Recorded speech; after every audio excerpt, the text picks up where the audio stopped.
by Charles Louis, the Secondant, the Montesquieu, the Baron, that our work is to provide oversight roles. I wanted to be the park chairman then. Now I'm overqualified to be a park chairman. I say no, thank you.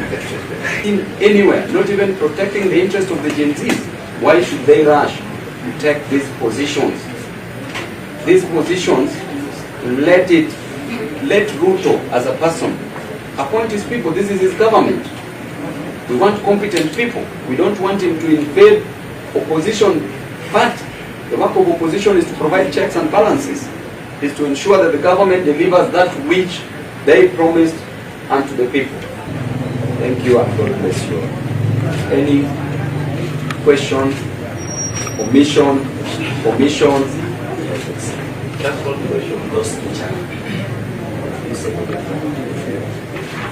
We said clearly that those who have been injured, the medical bills should be taken care of by the government and also should be compensated because of the infringement of their right to demonstrate. And if you can't do that, there's a process, a judicial process that is going to take place to file for a constitutional petition. And number one, the orders we shall seek is declaration of violation of human rights. There shall be, we shall seek compensation. There shall be damages that we shall want. And that cost of litigation shall be borne by the respondent, that is the state. ODM officials have now joined the government. Have they cut these deals on the Gen Z blood? At the same time, is ODM dead? Now, I'm here as Honorable Dr. Babu Owino. ODM has a spokesperson that can speak on behalf of the party, and that is the party Secretary General. I'm speaking on behalf of Kenyans. Kenyans who are agonizing because Ruto is antagonizing instead of organizing this country, and therefore he should be disorganized by Kenyans. So on matters ODM, those who accepted these positions, Gen Zs cannot come out to fight for you, and then you behave like hyenas. Gen Zs died, people died, other Kenyans died because of this. You are not party to it. Why should you accept these positions? That is a show of greed, and that should never be tolerated. That is a decision I'm giving as Babu Owino, not as ODM, although I'm in ODM. Now they are saying, the agencies are saying it's high time Babu Owino to exit ODM. What do you think? The Gen Zs are saying that, we Gen Zs have said that. They are saying approaching you as the new opposition. Yeah, actually, from today henceforth, I'm the chief opposition leader because there are so many jobs doing rounds. There are so many people who are in the opposition, who are now in bed with the government.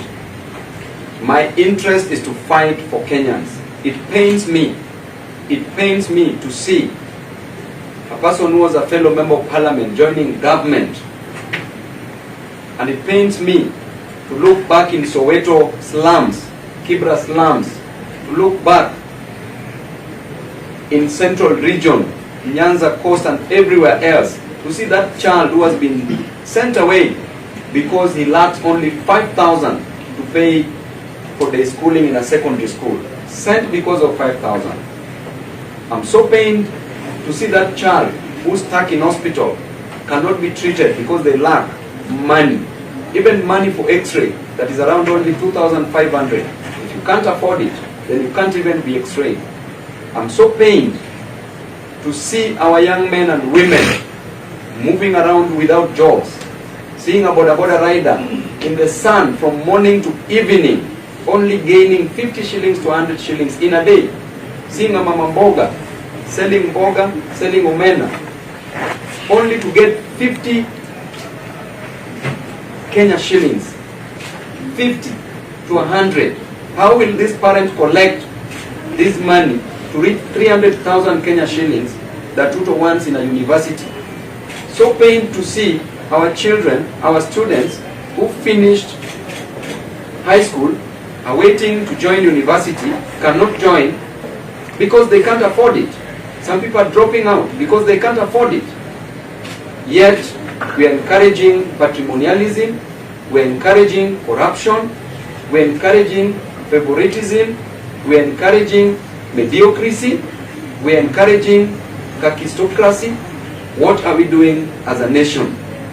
Mr. President, you fight on grounds that you are selling eggs, and on the grounds that you are selling chicken. You should know better what a hustler feels. It is because of education that made you live in State House today. Were it not for education, you would have never come to Nairobi. The same education you are denying to our children, to our brothers and sisters. You've forgotten the hustlers. You are no longer the hustler who used to preach the hustler narrative. What happened to you? Instead of just giving direct orders, instead of just employing people who are merit-based, who are capable of delivering services, because you have the resources, you borrowed enough money, we've never seen any single project done, completed, from the time you got in. What is happening with you? Instead, you are turning your back against, you are turning your back on your people. There can never be a government without a population that you are killing now. And this was a decision that was made during the Montevideo conference, that the characteristics of a state, number one, there must be a definite population. Why are you killing the population? What will you have to govern? Do you think the new face of cabinet appointed by President Ruto meets the demands of Gen Z? The new face of cabinet does not meet any demand, not of the Gen Zs, not obeying even the 2/3 gender rule as enshrined in the Constitution, as envisaged in the Constitution. It goes against the tenets of the apex of the law, clearly. And I told you, even persons with disabilities are not considered. The only disability that President has considered is mental disabilities that he has decided to nominate in the cabinet. We want other persons with disabilities to be considered within the cabinet.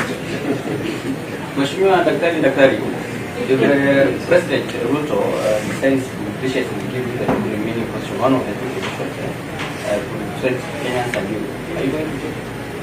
I cannot accept any position from President Ruto. No, thank you. And that is a fruit from a poisoned tree.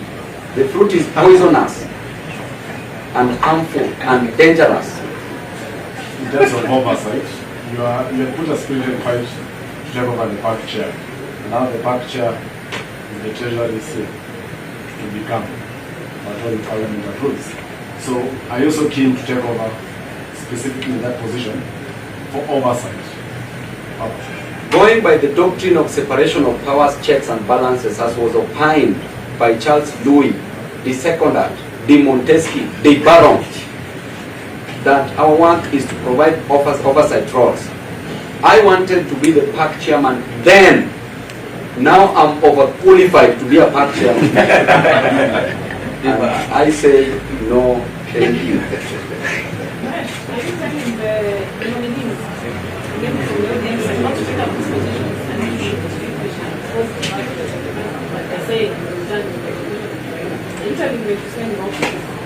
I'm clearly saying that that is not the interest of the people.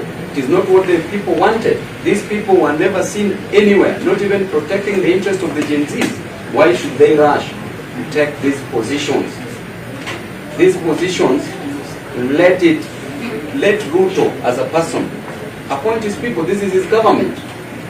We want competent people. We don't want him to invade opposition. But the work of opposition is to provide checks and balances, is to ensure that the government delivers that which they promised unto the people. Please, please, please pump me with more questions. I'm ready to answer. Sufficiently answered? Thank you very much and God bless you all. You are welcome.